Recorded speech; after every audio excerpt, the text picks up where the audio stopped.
everyone. Hola a todos. Today we are reading the story of the Leprechaun, written by Catherine Tegan, illustrated by Sally Ann Lambert. A little man about 2 feet tall lived under a large tree by a stream. You could easily find him by listening for the tap tap tap of his hammer. The little man was a shoemaker. He spent his days making shoes that were green gold and lavender, some with pointed toes and some with high heels, for the people who lived nearby and for the fairies who lived in the woods. The people knew he was a leprechaun, for there were many fairies like him who lived outside villages. The people paid the leprechaun with pieces of gold for the shoes that he cobbled. The fairy shoes were made of satin, and they were tiny. The fairies brought their gold to the leprechaun too. The leprechaun needed a place to keep his gold. He was a bit of a miser, so he didn't like to spend his money. An old metal pot became the perfect place for all of his wealth. His shoes were so prized that soon his pot of gold was overflowing.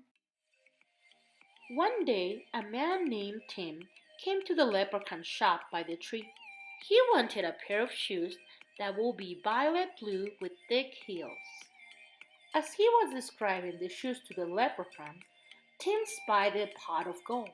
Tim knew that if he could capture the leprechaun, he would be granted 3 wishes, because leprechauns are magic. "I'll come back in a few days to collect my shoes," Tim said. The leprechaun was not a fool. He knew what the man was really after. He buried his pot of gold in a field filled with berry bushes. A few days later, Tim came back and the leprechaun gave him the violet blue shoes. But when the leprechaun turned to hide his payment, he was snatched from behind. The leprechaun could not escape. Now Tim could get what he wanted. "For my first wish, I want you to show me where the pot of gold is hidden. For my second wish, I want 100 pairs of shoes. And for my third wish, I want 3 more wishes." The leprechaun said, "I can grant you the first 2 wishes, but the third wish is a greedy trick and cannot be granted." The leprechaun brought Tim to the field and pointed to the spot where the gold was buried. Tim had no shovel to dig with, so he marked the spot with a stick and a shoe. He would come back later.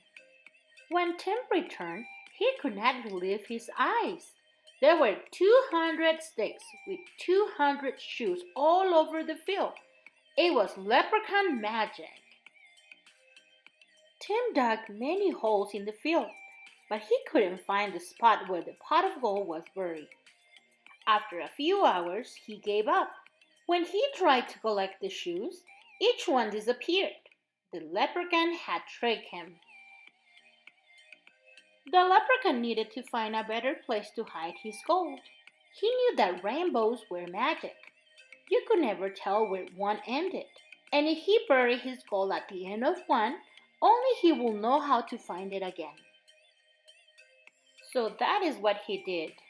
People still try to find his gold, but they never will. Listen to the sound of the leprechaun. Tap, tap, tap, as he cobbles his shoes. Perhaps if you find him, and if you are very nice to him, he will grant you a wish. And that, my friends, is the end of our story. Remember to like and subscribe to support our channel. Recuerda darme un me gusta y suscribirte para apoyar nuestro canal.